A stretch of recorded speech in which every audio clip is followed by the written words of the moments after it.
देखो कॉर्डेटा के अंदर मैंने आप लोग को बताया था कि सुपर क्लास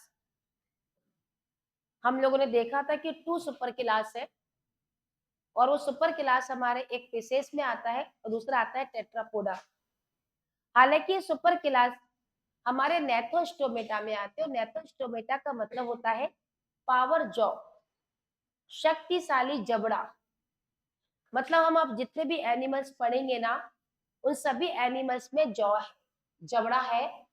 जैसे हम लोग अपने खुद में देखते हैं ना, बिल्कुल उसी प्रकार के जॉज वाले एनिमल देखोगे आप लोग। वो एक अलग बात है कि जॉ के अंदर किस प्रकार के टीथ होते हैं, वो सब अलग अलग है क्योंकि हम लोगों के जॉज में हम लोग हेट्रोडोंट है, अलग अलग प्रकार के टीथ है।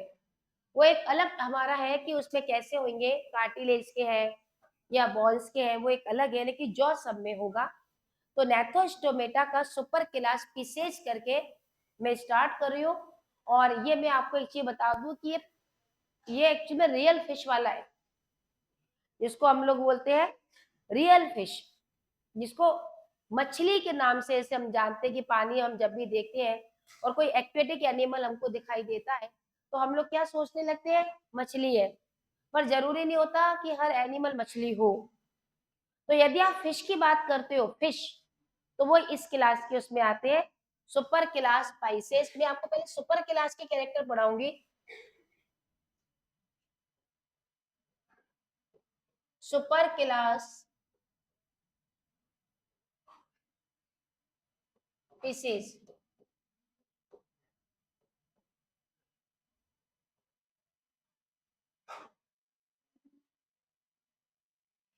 क्योंकि यदि अपन लोग इसके कैरेक्टर पढ़ लेंगे तो ऑटोमेटिकली हमारे दो क्लास के काफी सारे कैरेक्टर्स हो जाएंगे, तो उससे आपको कंफ्यूजन नहीं होगा इसमें और उसमें। फिर कुछ कैरेक्टर ऐसे दोनों को डिफरेंशिएट करते हैं, तो फिर अपन लोग उसको डिफरेंशिएट करके पढ़ लेंगे तो जल्दी आपको समझ में आएगा और इजी भी रहेगा।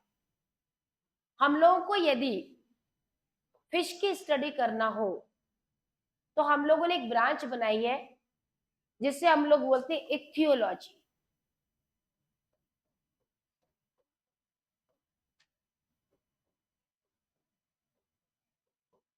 Study of fish. और हमारी पृथ्वी पर लगभग 40,000 स्पीसीज की अवेलेबल है। हम सब जानते हैं कि फिश की बात कर रहे हैं तो ऑब्वियसली फिश जो होती है वो एक्वेटिक है, और एक्वेटिक में भी आप देखोगे मैराइन और फ्रेश वाटर।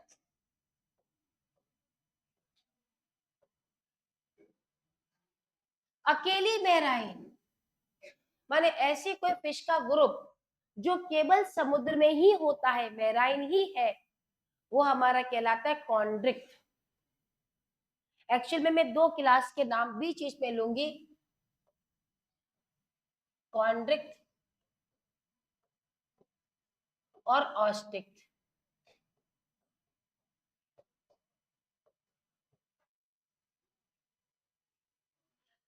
कॉन्ड्रिक्ट कौन सा होता है, जिसके अंदर कार्टिलेज होती है।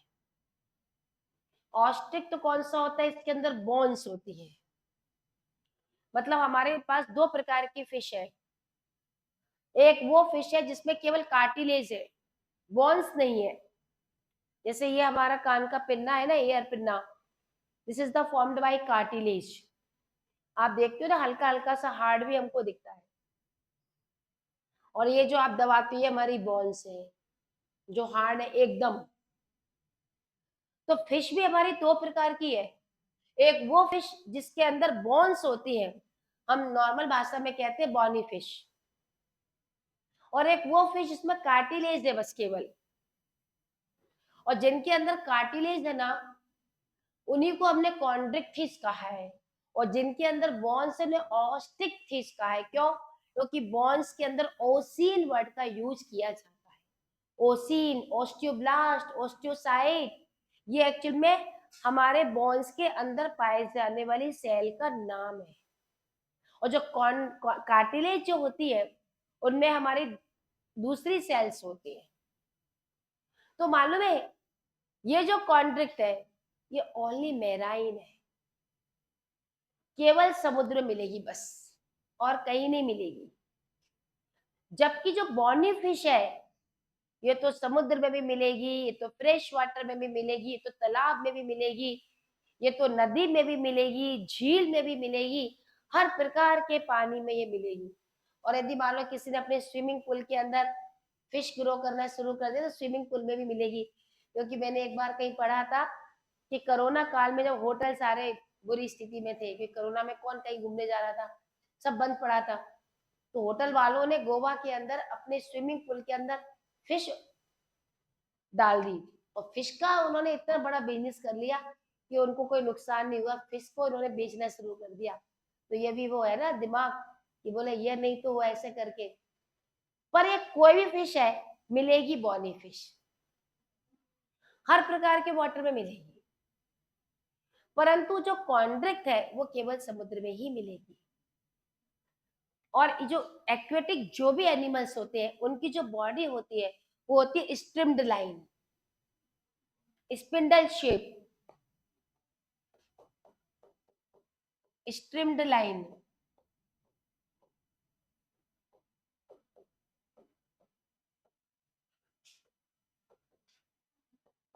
क्योंकि इस प्रकार का शेप वाटर में रहने के लिए ज्यादा एडेप्टेबल है, क्योंकि वाटर में से काटना पड़ता है ना वाटर को, तो ऐसी बॉडी होगी तो वो इजीली पानी के अंदर अपना चल सकते हैं, मूव कर सकते हैं। इसीलिए इनकी बॉडी का शेप स्ट्रिप्ड लाइन भी कहते हो आप, इसे स्पिंडल भी कह सकते हो, कि स्पिंडल भी एक प्रकार का वही शेप है जो कि इसको देखने को मिलता है। इसके अंदर जैसे मैंने आपको कहा, स्केलेटन दो हो जाएगा, कार्टिलेजिनस और स्केलेटन माने बॉन्स। जो मैंने अभी इसके अंदर आपको अलग अलग ही बताए कि किसके अंदर कार्टिलेज होता है, किसके अंदर बॉन्स देखने को मिलेगी। अब आता है कि इसके अंदर लोकोमोशन कैसा होगा। जैसे एक एग्जाम्पल के रूप में हम देखते हैं, कोई भी एक फिश अपन बनाते हैं ऐसे,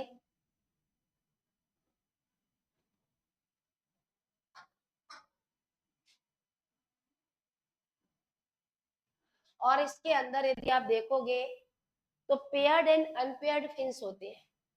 लोकोमोशन के अंदर पेयर्ड एंड अनपेयर्ड फिन्स होते हैं।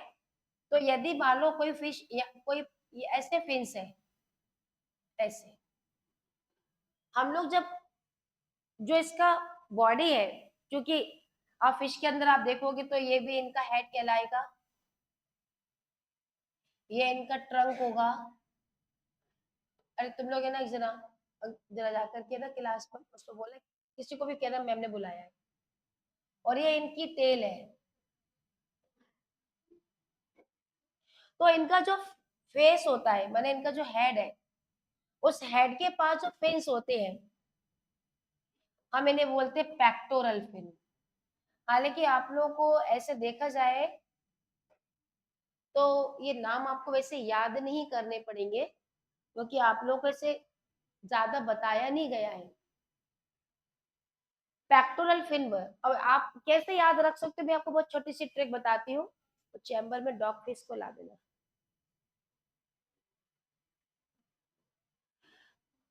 अपने ये गर्डल है, ये वाले अपने ये गर्डल कहलाते पेक्टोरल गर्डल, और ये कहलाते पेल्विक गर्डल। तो यदि आप कोई फिन्स थोड़ा उसके फेस की तरफ देखोगे, हेड की तरफ देखोगे, तो वो उसके फिन्स कहलाते पेक्टोरल फिन। और पीछे की तरफ देखोगे तो कहलाते हैं उसके पेल्विक फिन। और पूंछ में इसका होता है कॉर्डल फिन। तो ये देखो, ये जैसे अपन इसका बनाए, तो ये इसका जो कॉर्डल फिन है, ये इसका पेक्टोरल फिन है। और कभी-कभी आपको पीछे की तरफ सिंगल सिंगल भी मिलेंगे। अब कुत्ते वाली मछली ले आ, तू दोनों ले आ।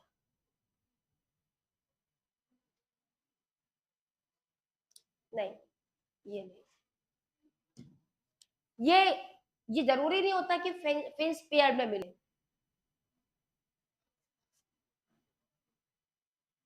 जरूरी नहीं है कि फिन्स इसके पेयर में मिले। कुछ फिन पेयर में भी मिल सकते हैं और कुछ जो है सिंगल भी मिल सकते हैं। तो यदि दो आगे की तरफ दोनों तरफ आपको दो दो दिख रहे हैं दोनों तरफ इसके, तो समझ लो पेयर में है। तो ज्यादातर क्या होता है कि पैक्टोरल और पेल्विक जो फिन्स होते हैं वो इसके पेयर में होते हैं, और बाकी यदि कोई फिन्स आप देख रहे हो तो सारे के सारे सिंगल सिंगल होते हैं। तो दोनों ही क्लास के अंदर ये चीज कॉमन दिखेगी आपको, सिंगल भी मिलेंगे और पेयर भी मिलेंगे। इनकी बॉडी पर एक लेटरल लाइन होती है, ऐसे हम लोग इसे कहते हैं लेटरल लाइन।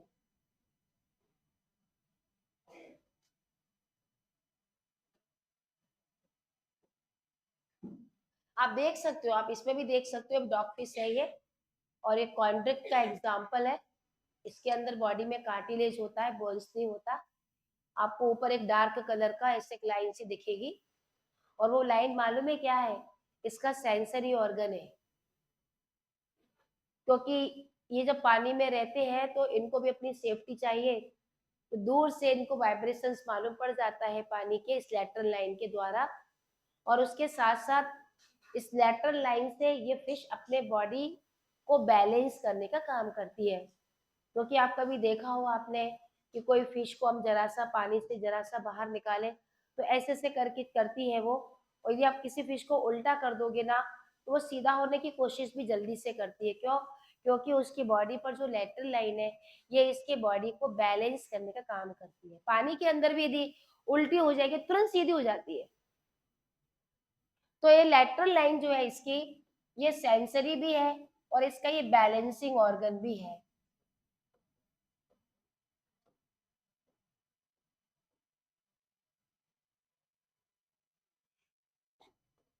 तो जो फिश होती है, आपने एक चीज और फिश में देखा है कि फिश के ऊपर बॉडी पर कोई ना कोई एक प्रकार से स्केल्स होती है।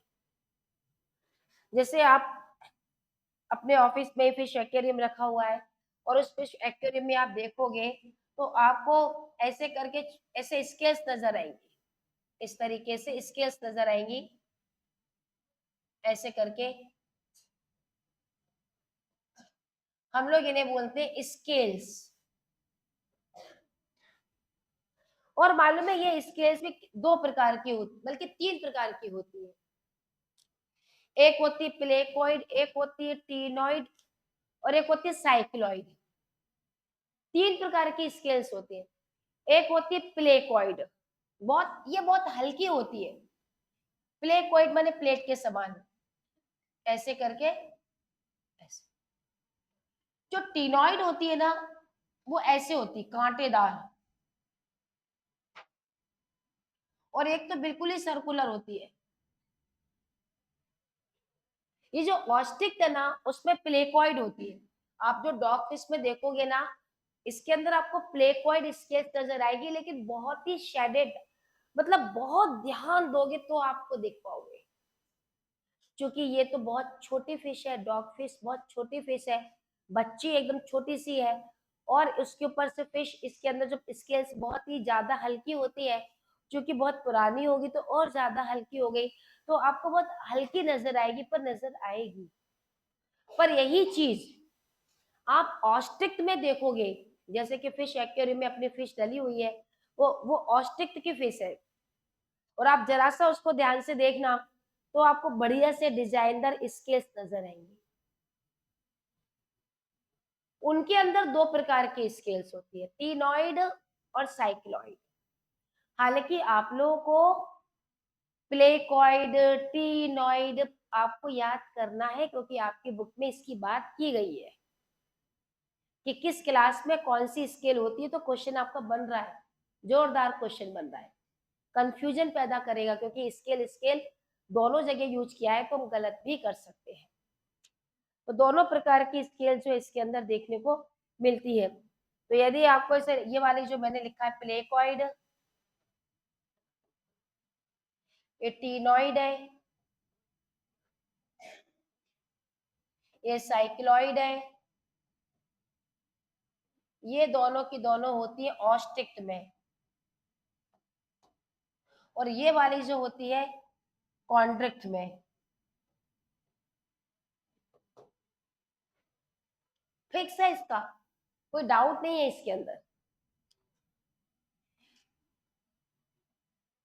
अब इसके अंदर यदि हम और कैरेक्टर्स की बात करें तो सबसे ज्यादा इंपॉर्टेंट इसका है सर्कुलेटरी सिस्टम, और ये सर्कुलेटरी सिस्टम दोनों में कॉमन है, तो मैं अलग अलग नहीं बताऊंगी, क्योंकि मैं जब आपको ऑस्ट्रिक्ट और कॉन्ड्रिक्ट पढ़ाऊंगी ना, तो जो बिल्कुल डिफरेंट कैरेक्टर से मैं उनकी बात करूंगी, जो बिल्कुल कॉमन कैरेक्टर में उनकी बात नहीं करूंगी। तो इसके अंदर जो सर्कुलेटरी सिस्टम है, सर्कुलेशन कैसा है, सर्कुलेशन इनके अंदर क्लोज है और टू चैम्बर हार्ट है।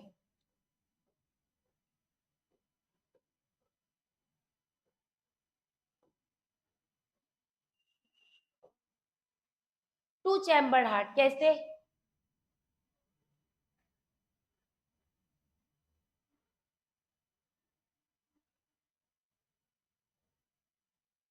ये ऑरिकल,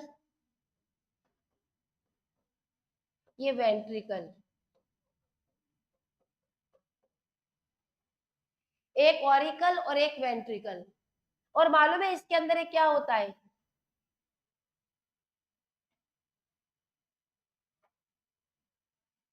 पहले ये जो वेंट्रिकल है ना, ये जो ब्लड है वो वो उसके गिल्स में लेकर जाता है,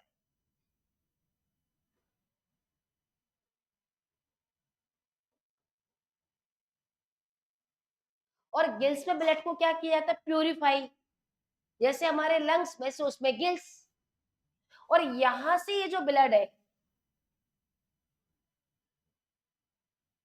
ये बॉडी ऑर्गन में लेके जाता है।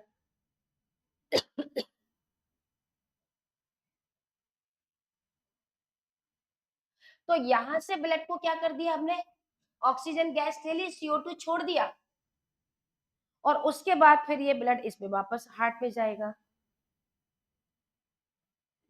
माने इसमें जो हार्ट में जो ब्लड आ रहा है वो डीऑक्सीजनेटेड आ रहा है, ऑक्सीजनेटेड नहीं आ रहा, एक ही बार आता है ना ब्लड इसमें, क्योंकि जब बॉडी से आ रहा है तो भैया डीऑक्सीजनेटेड ही तो आएगा ना। तो इसको पहले ऑब्वियसली गैस में तो भेजा जाएगा, बॉडी में कैसे भेज दोगे, वो तो डीऑक्सीजनेटेड है ना। तो इनके अंदर ब्लड केवल एक ही बार आ रहा है, दो बार इसमें, दो बार नहीं आ रहा, हमारे अंदर दो बार आ रहा है। तो ये पूरा का पूरा इसका सिंगल सर्कुलेशन है। हम लोग मालूम है इससे क्या बोलते हैं, सिंगल सर्कुलेशन। सर्कुलेटरी सिस्टम पढ़ाऊंगी ना ह्यूमन में, तो वहां पर आपको कभी कभी कुछ बताना पड़ता है, पर चूंकि अभी आप क्वेश्चंस लगाओगे तो अभी भी इसके क्वेश्चन मिल सकते हैं, तो इसीलिए मैंने इसको पूरा आपको बता दिया कि इसके अंदर कैसे देखने को मिलता है। तो इसमें जो सिंगल सर्कुलेशन मिलेगा, और इसमें जो है केवल पहली बार जब हार्ट में ब्लड आएगा, ऑरिकल से वेंट्रिकल में जाएगा, वेंट्रिकल से उसके लंग्स में जाएगा,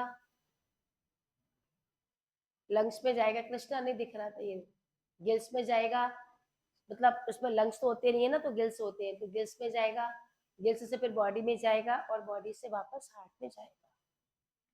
क्लोज होता है बकायदा, ब्लड कैपिलरीज होती है इसके अंदर, और उसके अंदर ये ब्लड फ्लो करता है। ठीक है, आगे समझ में इतना। अब आता है इसके अंदर रेस्पिरेशन कैसा होता है।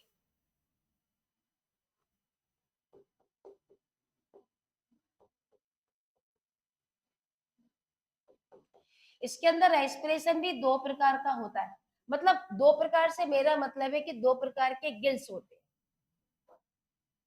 होता तो गिल्स के द्वारा ही है। एक गिल्स ऐसे होते हैं जिनको ढक दिया जाता है, ऑपरकुलम। और एक गिल्स ऐसे होते हैं जिनको कवर नहीं किया, तो नो ऑपरकुलम।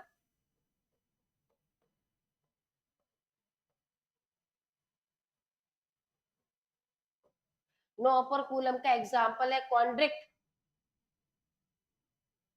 और इसमें ऑपरकुलम होता है।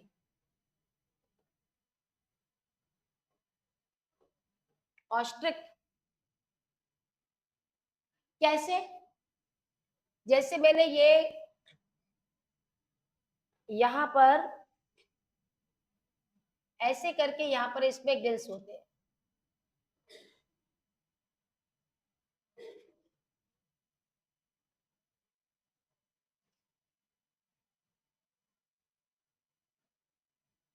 ऐसे इसके अंदर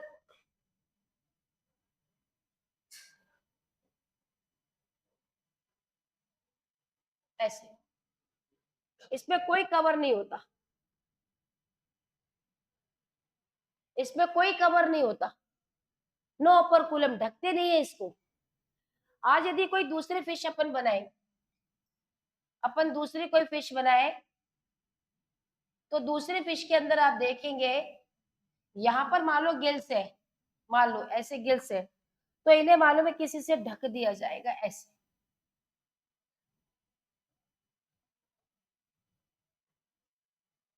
सेफ्टी रहती है ना, इससे कोई दूसरा इनकी गिल्स खा नहीं पाएगा।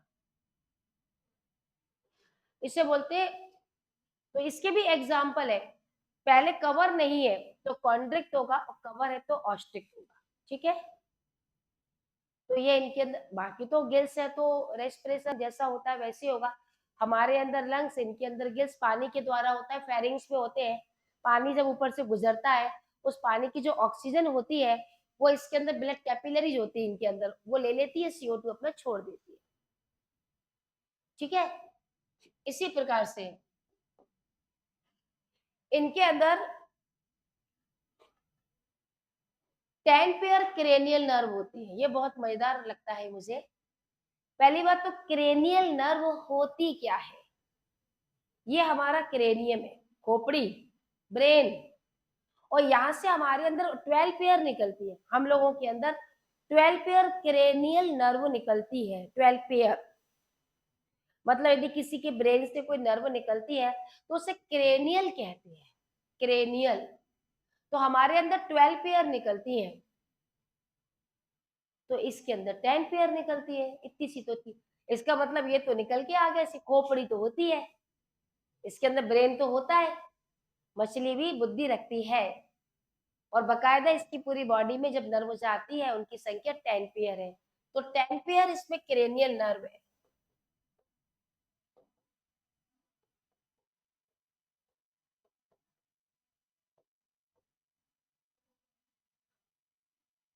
इसी प्रकार से इसके अंदर सेंसरी ऑर्गन में और क्या ऐसा होता है, क्या कोई ईयर होते हैं या क्या होता है इसके अंदर? तो इनके अंदर ईयर होते तो है, लेकिन केवल इंटरनल ईयर होते हैं बस। एक्सटर्नल एंड मिडिल ईयर नहीं होता, केवल इंटरनल ईयर होता है।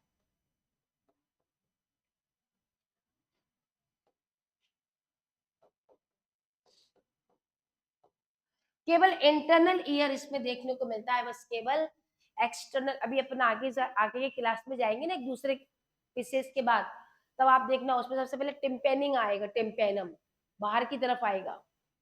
तो ऐसे करके इवोल्यूशन चलता रहता है ना, एक के बाद एक हम जो देखते हैं। अब इनके अंदर यदि हम लोग रिप्रोडक्शन की बात करेंगे, तो रिप्रोडक्शन तो देखो यूनिसेक्सुअल है, मेल और फीमेल दोनों एकदम अलग होते हैं। इंटरनल रिप्रोडक्शन होता है इनके अंदर, एक्सटर्नल नहीं होता। हालांकि कुछ एग्जाम्पल ऐसे मिल जाएंगे कि इसमें कुछ में एक्सटर्नल भी हो सकता है, मोस्ट प्रोबेबिलिटी इंटरनल की है, पर एक्सटर्नल भी होता है। आपकी बुक में तो ऑस्ट्रिक के अंदर इंटरनली लिख रखा, एक्सटर्नली लिख रखा है, जबकि उसमें तो बहुत से एनिमल है इसमें इंटरनल भी होता है। डायरेक्ट डेवलपमेंट होता है इसके अंदर, इनडायरेक्ट नहीं होता। और दोनों होते हैं ओविपेरस और विविपेरस, क्योंकि बड़ा क्लास है, 40,000 स्पीसीज है, तो कुछ कुछ तो होते ही है ना अलग। इनके अंदर एक विशेष प्रकार का माइग्रेशन देखने को मिलता है, जो मैंने आपको परसों भी समझाया था, एनाड्रोमस और कैटाड्रोमस। यदि कोई समुद्र से फ्रेश वाटर में जाएगी तो एनाड्रोमस, और फ्रेश वाटर से समुद्र में जाएगी तो कैटाड्रोमस। ये दोनों प्रकार का माइग्रेशन जो है इनके अंदर देखने को मिलता है। तो ये तो मैंने आपको भी सिर्फ कॉमन फीचर बताए हैं फिशेस के। अब मैं आप लोगों को दोनों को अलग भी बताने जा रही हूँ, जो बहुत कम में ही काम हो जाएगा हमारा, क्योंकि मैंने सारे कॉमन कैरेक्टर्स बता दिए हैं। फिर भी मैं एक एक करके आपको जल्दी से रिवीजन करवा देती हूँ, जिससे आपको ज्यादा से ज्यादा क्लास में याद हो जाए। सबसे पहला क्लास इसका है कॉन्ट्रिक्ट। यदि आपको इसको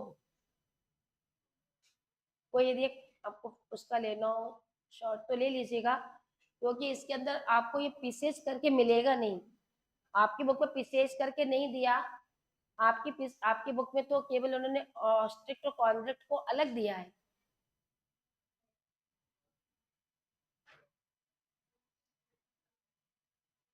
तो आप लोगों को एक लेना हो तो इसका ले लीजिए, कोई फोटो लेना हो।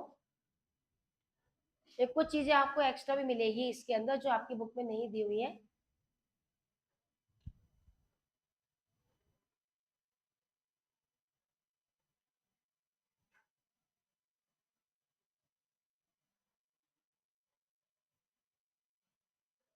चलिए कॉन्ट्रैक्ट।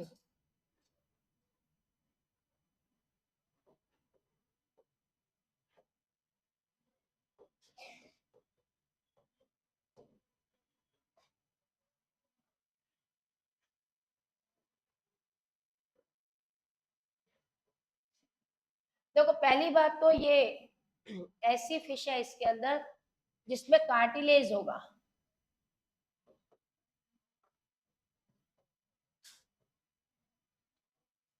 एक कार्टिलेजिनस फिश है, सबसे इंपॉर्टेंट पॉइंट।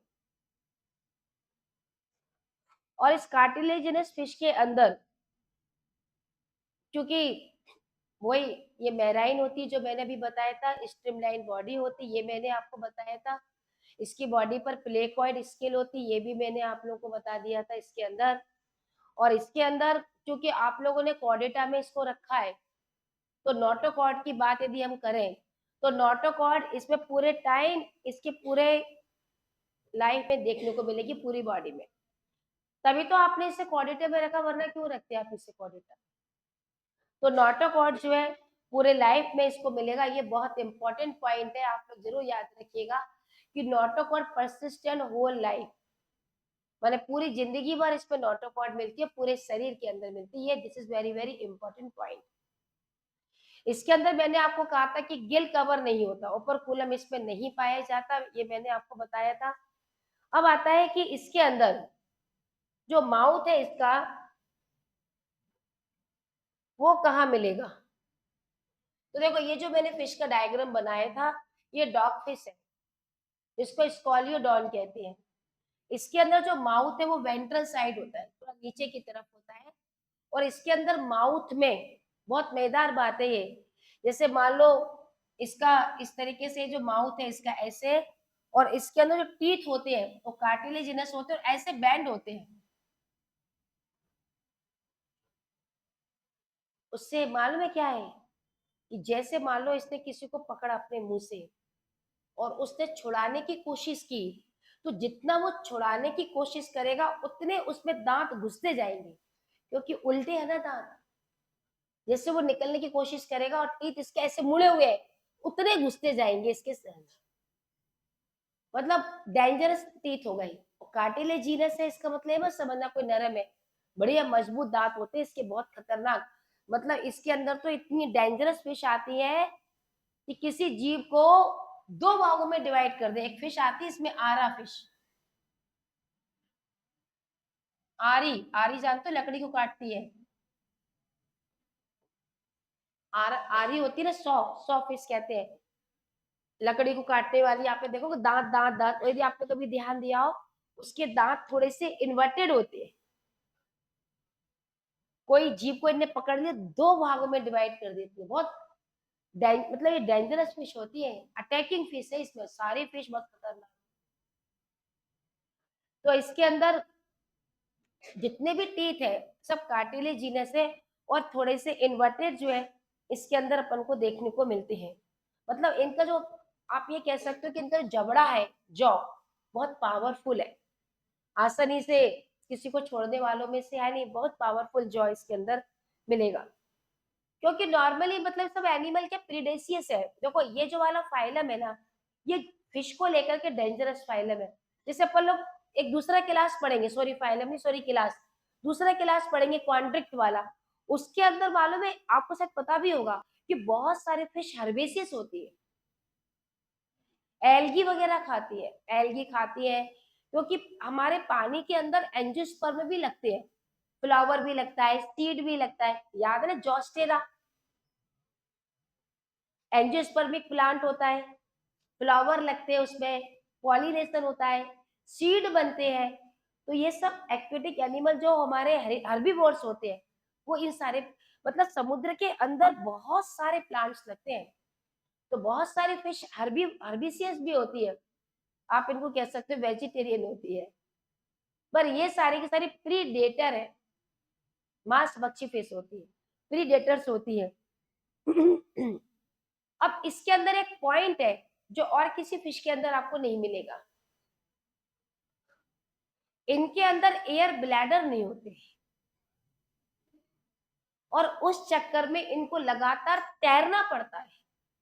यदि लगातार स्विमिंग नहीं करेंगी तो डूब जाएंगी, सिंकिंग, डूब जाएंगी। क्यों? जैसे एक आपने एग्जांपल देखा है कि बहुत से लोग होते हैं इनको तैरना नहीं आता पर उनका मन है कि पानी के ऊपर हम भी कुछ देर टिके रहे, तो वो क्या करते हैं, उनको वो आता है ना तमाम तरह के, एक तो वो टायर ट्यूब आता है, हवा भरी होती है, और यदि आप अच्छे स्विमिंग पूल में हो तो बड़े कलरफुल आते हैं, बल्कि छोटे बच्चों को तो स्विमिंग ही उससे सिखाई जाती है। एक उस पर एक इतना बड़ा बोर्ड आता है, ऐसे करके, उसमें भी हवा भरी होती है, प्लास्टिक का होता है, उसको ऐसे पकड़ लो तो आप पीछे पैर चलाते रहो बस अकेला, उसको पकड़ते जाओ और आप तैरते रहोगे, डूबोगे नहीं, सीख जाओगे स्विमिंग। तो जिसके पास कोई भी एयर ब्लैडर नहीं है और पानी के अंदर जाएगा तो डूबेगा, तो इनके पास भी एयर ब्लैडर नहीं है। क्योंकि नॉर्मली आप फिश देखना, तालाब में यदि आप फिश देखना, कभी ध्यान से देखना, फिश ऊपर ऐसे पड़ी रहती है, डूबती नहीं है, नहीं डूबती, ऐसे पड़ी रहती है। क्यों? क्योंकि उसके अंदर एयर ब्लैडर है, पर इसमें एयर ब्लैडर नहीं है। यदि इसने अपना तैरना शुरू नहीं किया तो ये पानी में डूब जाए। तो ये एक स्पेशल फीचर है जो केवल आपको कॉन्ड्रिक्ट में मिलेगा, ऑस्ट्रिक्ट में नहीं मिलेगा, क्योंकि ऑस्ट्रिक्ट में इसका उल्टा है। जो कैरेक्टर आपको कॉन्ट्रैक्ट में मिल रहे हैं ना, उसके अपोजिट कैरेक्टर हमारे ऑस्ट्रिक में है। इनके अंदर ये मालूम है, ये जो बाकी टू चैम्बर हार्ट तो पता ही है, इसलिए कोई, हाँ एक बात और है, ये जो पूरे के पूरे एनिमल्स हैं ये कोल्ड ब्लडेड है, पोइकिलोथर्म, मतलब इस प्रकार के एनिमल जो अपने बॉडी का temperature according to weather change कर सकते हैं, हम उन्हें कोल्ड ब्लडेड एनिमल कहते हैं। जैसे हमारा शरीर है, हमारे शरीर का तापमान एकदम कांस्टेंट है 98 डिग्री फ़ारेनहाइट, और 99 भी हो जाए, 100 भी हो जाए, तो 100 में तो आपको पता है कि पूरा घर से आप कहोगे जब मुझे टच करना, मुझे फीवर है क्या, पूरा घर जब देखना मुझे फीवर है क्या, मुझे फीवर है क्या, 100 में पूरा घर से टच करवा लोगे। और फिर कोई एक परेशान होकर चिड़चिड़ा के कहेगा तू ऐसा कर, थर्मामीटर से नाप ले, हमको तो नहीं लग रहा, नापा तो क्या निकला, सो ही है क्या, मुझे तो लग रहा था 2-3 है, इतना गरम गरम लग रहा था अंदर से। हम लोगों के अंदर क्या है कि टेम्परेचर कांस्टेंट रहना चाहिए, और उसके लिए हमारे शरीर के अंदर रेगुलेशन की मेथड भी है कि जब ज्यादा टेम्परेचर आपके शरीर का बढ़ रहा है तो स्वेटिंग होने लगेगी, जब लो टेम्परेचर हो रहा है और कपड़े नहीं मिले पहनने को ज्यादा अच्छे से वूलन, तो आपको शिवरिंग होने लगेगी, क्योंकि ये आपके बॉडी टेम्परेचर को बढ़ाती है। और ये दोनों प्रोसेस यदि नहीं हो रही है तो बेटा मर जाओगे। होता है ना कभी लू लग के मर गया, तो लू लग के मर गया माने क्या मर गया, हीट स्ट्रोक, आप कहीं पढ़ते होगे ना अखबार में, हीट स्ट्रोक से मर गए, हीट स्ट्रोक से मर गए मतलब उनके बॉडी का टेम्परेचर बहुत ज्यादा हो गया, रेगुलेशन ये तो करती है वो, temperature come low and high तो कर नहीं सकती, मछली तो है नहीं अपन। और बेचारी मछली क्या करेगी, पानी में रहती है। अब उसके पास कोई ऐसी व्यवस्था तो है नहीं कि सर्दी है तो कोट पहन ले, या गर्मी है तो भैया जरा कूलर चला दे, या बर्फ डाल दो पानी में जरा हमें, कर नहीं सकती बेचारी। तो वो क्या करती है, अपने शरीर का तापमान निर्दिष्टों के अनुसार, मतलब आप कर रहे हो ग्लोबल वार्मिंग, मर रही है वो। ज्यादातर तो फिश वालों में क्या करती है, जब टेम्परेचर अप एंड डाउन होता है ना, तो नीचे चली जाती है, बॉटम में चली जाती है। आप देख लेना, मई और जून के महीने में आपको दोपहर में मछली नहीं मिलेगी, और सर्दियों में आपको सुबह शाम मछली नहीं मिलेगी, किस तरह पे आप खड़े हो, ढूंढने से भी नहीं मिलेगी, सब बॉटम में बैठी होती है। जब टेम्परेचर नॉर्मल होता है ना, तब आती है, क्योंकि पानी का तापमान केवल ऊपर का बदलता है, नीचे का नहीं। और इसीलिए मान लो कोई ऐसे तालाब है जिनकी गहराई बहुत ज्यादा नहीं है, 2-2.5 फीट है, हर बार सुन लो, हर गर्मी में सुन लो, हर सर्दी में सुन लो, सारी फिश मर गई। इस साल भी तो एक फोटो आया था हमारे अखबार में, ये इटालियन गार्डन में सारी फिश मर गई, क्योंकि इतनी ज्यादा गर्मी थी। अब जब पानी में गहराई नहीं होगी ना, तो पूरा पानी ही गर्म हो जाएगा, और जब पूरा पानी गर्म हो जाएगा तो फिश, क्योंकि फिश अपने बॉडी का टेम्परेचर एक लिमिट तक चेंज कर सकती है, ज्यादा नहीं कर सकती। अब मान लो बाहर का 50 हो गया, तो उनका 50 कैसे हो जाएगा भैया, 25 से 30 के बाद तो हमारे एंजाइम्स टूटने लगते हैं हमारे शरीर के अंदर। इसके बाद टेम्परेचर यदि बाहर का ज्यादा होगा ना, तो आपके शरीर के जो एंजाइम्स होंगे ना, उसे हम लोग बोलते हैं साइंस की भाषा में डीनेचर्ड, टूटने लगते हैं, अमीनो एसिड में कन्वर्ट होने लगते हैं। और जब लो टेम्परेचर होगा तो आपके शरीर के एंजाइम फ्रीज हो जाते हैं, फ्रीज, डीनेचर्ड नहीं होते, इनएक्टिव होते हैं। तो ऐसे नॉर्मली जब बहुत ज्यादा गर्मी, बहुत अधिक सर्दी होती है, तो फिश सब जाकर के बॉटम में बैठ जाती है अपने आप को बचाने के लिए। तो इनके शरीर का तापमान जो है अकॉर्डिंग क्लाइमेटिक कंडीशन बदलता है। हम इस पूरी प्रोसेस को कोल्ड ब्लडेड और पोइकिलोथर्म कहते हैं। हम लोग होमोथर्मस है, हम लोग कहलाते हैं गर्म खून वाले, वार्म ब्लडेड, गर्म खून, वार्म ब्लडेड। इसी प्रकार से हमारे अंदर, नहीं सॉरी, कुछ फिश इसके अंदर ऐसी होती है जिनके अंदर पानी में बचने के लिए जाने क्या क्या तरीके अपना लेती है। जैसे डॉग फिश के अंदर तो टीथ ही काफी होते हैं, फिर स्केल्स भी होती है। लेकिन एक फिश होती है जिसका नाम है टॉर्पीडो, और एक होती है ट्राइगोन, पॉइजनस स्टिंगरे।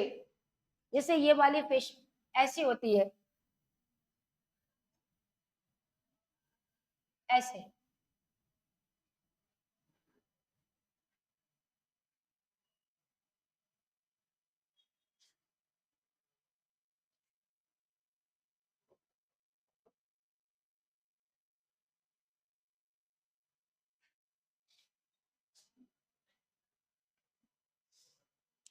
ये जो फिश होती है, ये फिश हमारी कहलाती है ट्राइगोन। इसके अंदर पॉइजनस स्टिंग, स्टिंग माने कांटा, इसकी पूंछ में होता है ये जो आप देख रहे हो ये पॉइजनस स्टिंग है।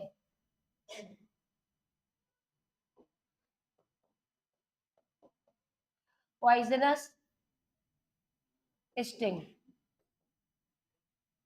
ये तो मैंने क्लास पर बनाया है। जैसे मान लो कोई पास आएगा, ये अपना कांटा फेंकेगी, जहरीला होता है, भाग जाएगा या मर जाएगा। ऐसी एक फिश होती है, उसमें इलेक्ट्रिक ऑर्गन होता है, टॉर्पीडो बोलते हैं उसको।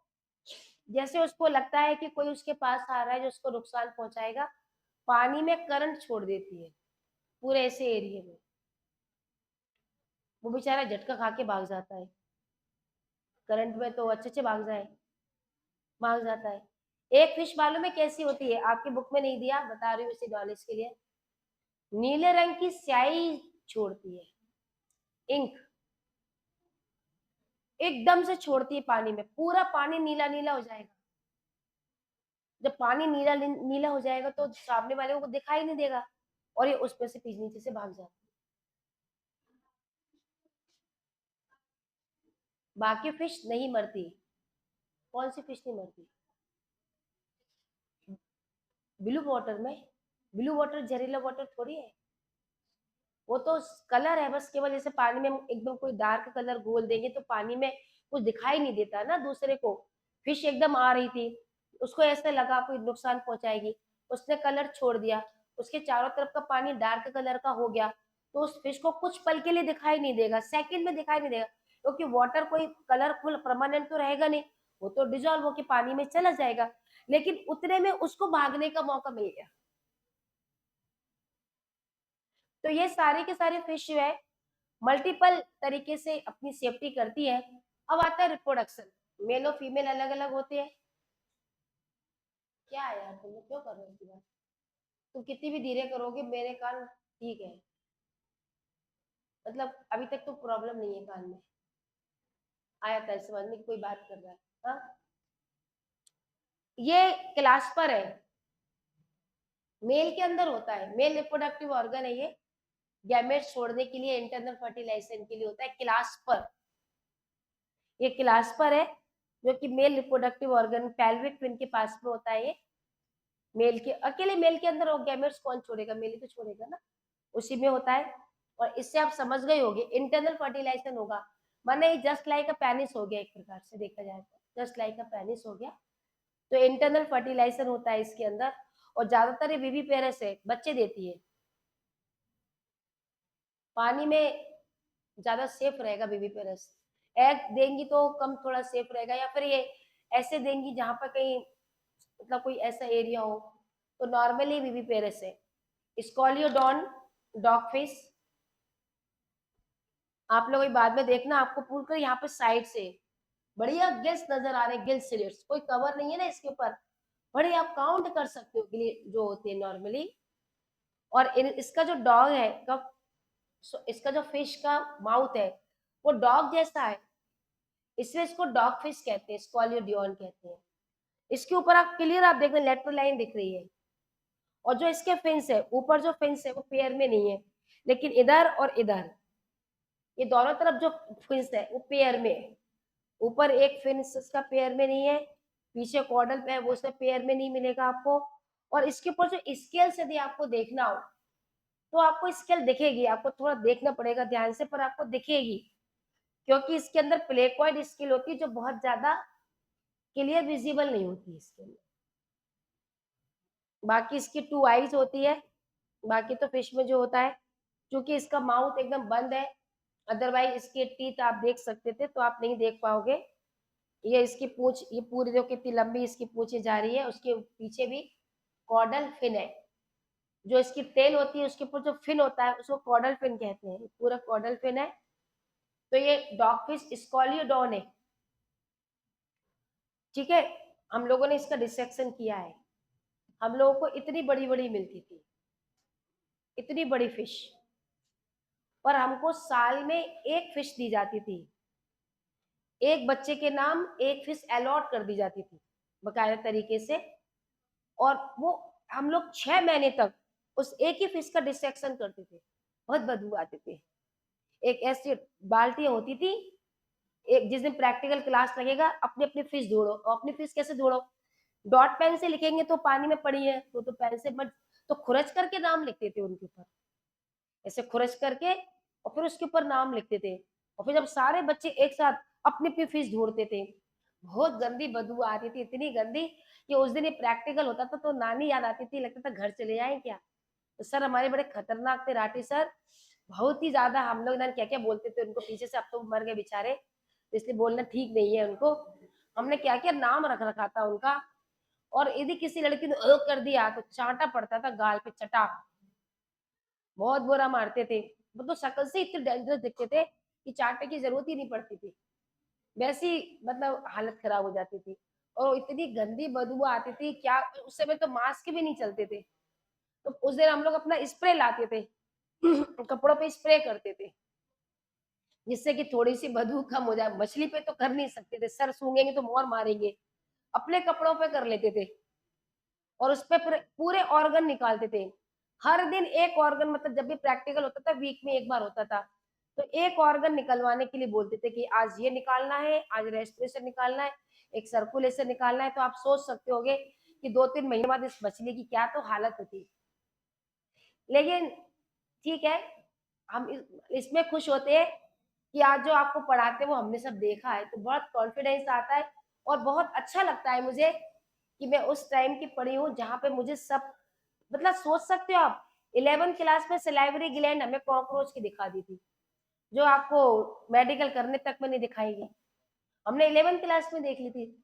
कॉकरोच बहुत ज्यादा कराया गया था, सिलाइवरी ग्लैंड पूरी निकलवाते थे, कॉकरोच का डिसेक्शन कराते थे पूरा, इतना छुटका सा कॉकरोच, पूरा सिस्टम निकालो।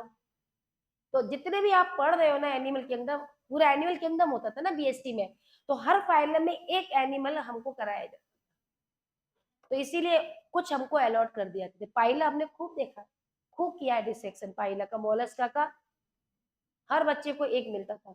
पर ये बहुत बड़ी बात है कि उस जमाने में सोचो आप कितना अच्छे प्रैक्टिकल कराते थे, एक बच्चे को एक, ऐसा भी नहीं कि 4 बच्चों के बीच में। इसीलिए तो बैन लग गया कि बड़ा बोले सारे एनिमल मार डालेंगे काट काट के, सब पे बैन लगा दिया।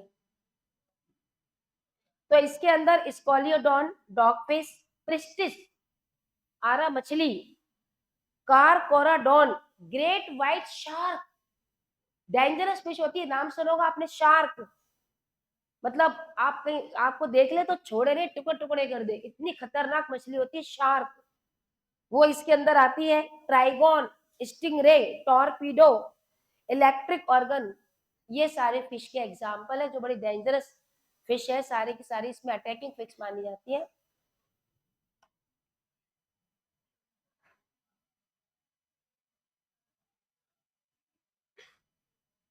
अब इसके बाद में आता है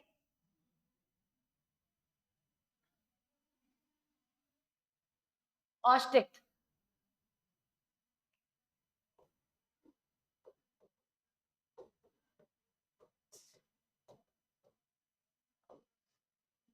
पहली बात तो इसके अंदर बॉन्स है, ये सबसे इंपॉर्टेंट कैरेक्टर है, और ये हर प्रकार के वाटर में, मैंने सब समझा दिया, फिर भी एक बार और सुन लीजिएगा। मैराइन में भी होती है, फ्रेश वाटर में भी होती है। इनका पूरा एंडोस्केलेटन जो है बॉन्स का होना है, इसलिए मजबूत। ये बड़े लेवल पर खाई जाती है क्योंकि ये नॉर्मली हर प्रकार के पानी में मिलती है। जैसे ग्वालियर में जो लोग फिश खाते हैं तो उनको तिगरा के अंदर वाली फिश मिल जाएगी खाने को, क्योंकि तिगरा में बहुत बड़े लेवल पर फिश है, निकाली जाती है, बेची जाती है तालाब के अंदर, छोटी छोटी नदियों के अंदर। तो ये बहुत बड़े लेवल की फिश है, आपको हर प्रकार के वाटर में मिलेगी। इनका जो गिल्स था मैंने आपको बता दिया, ओपरकुलम इसके अंदर मिलता है। जो इसके अंदर डिफरेंशिएशन में बता रहे हो, इनके अंदर एयर ब्लैडर होता है जिसकी वजह से ये लगातार नहीं भी तैरेंगे तो चलेगा। मैंने इनके ऊपर आपको स्केल बताई थी, टीनॉइड और साइक्लॉइड स्केल इसके अंदर देखने को मिलती है। इसके अंदर हार्ट अपना 2 चैम्बर्ड कोल्ड ब्लडेड एनिमल होगा, मतलब वो है, ये सब अपना वही कैरेक्टर्स है इसके अंदर। मेल और फीमेल दोनों सेपरेट होते हैं इसके अंदर, सिंपल सी बात, दोनों इसके अंदर सेपरेट होते हैं। और ये जो फिश है, इसका जो, इसकी जो बॉडी है, ये तो सांप बन गया, कुछ ज्यादा कलाकारी करने के मूड में थी ना, ज्यादा गड़बड़ हो गई।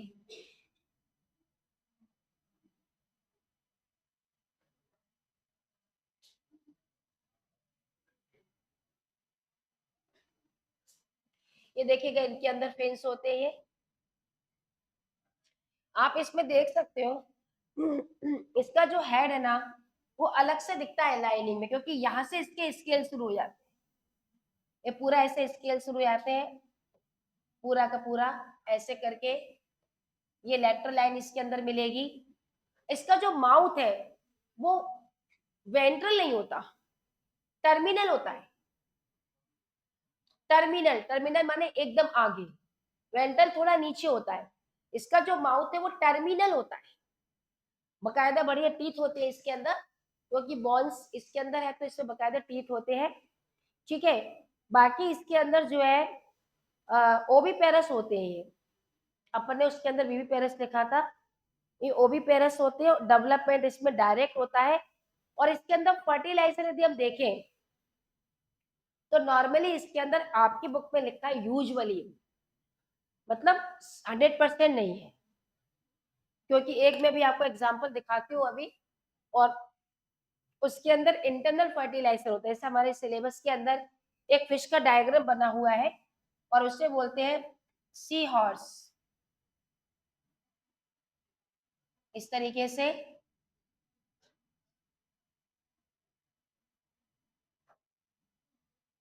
ये हिप्पोकैम्पस फिश है, मतलब ये सी हॉर्स है, घोड़ा मछली, मतलब समुद्र के अंदर एक जस्ट लाइक हॉर्स के समान माउथ होता है उसका, उस तरह की एक फिश मिलती है इसके अंदर ये।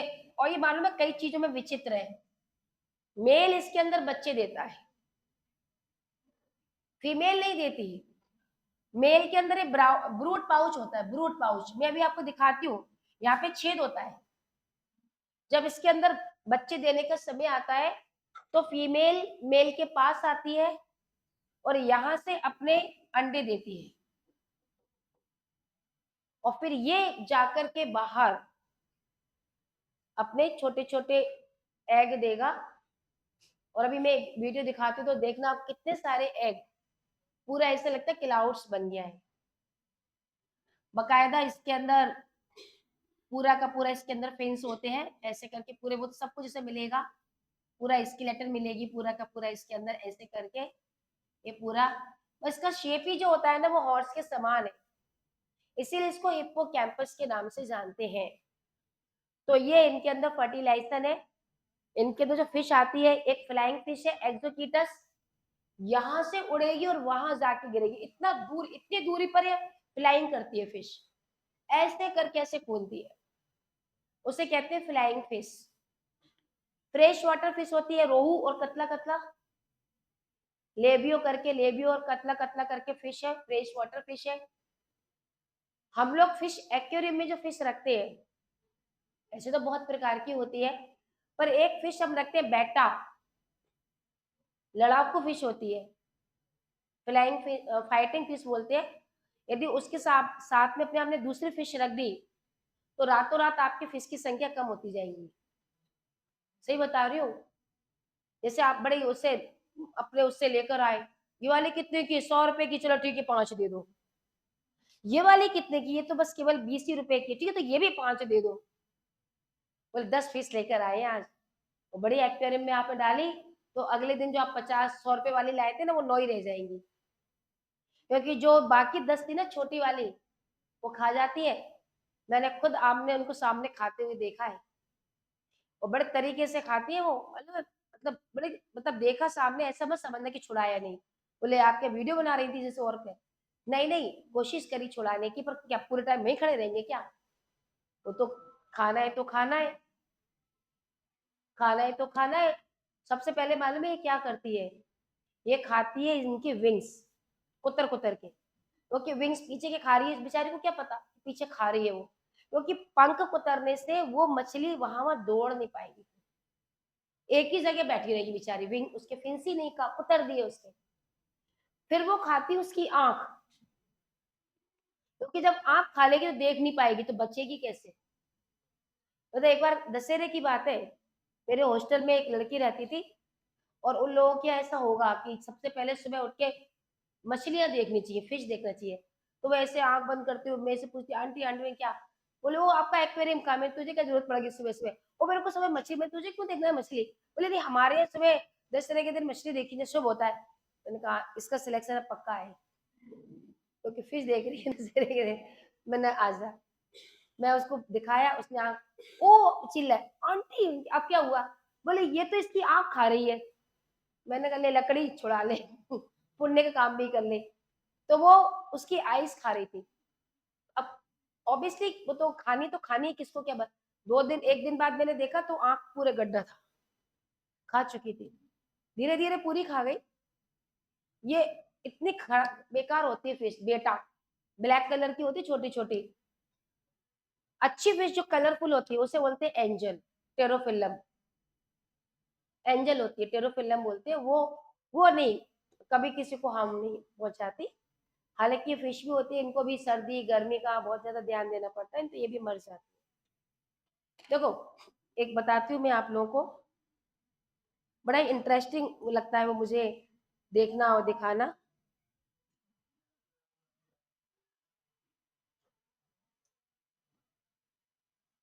अरे कौन इस बोर्ड पे खोले, इसी पे दिखा, जल्दी दिख जाएगा।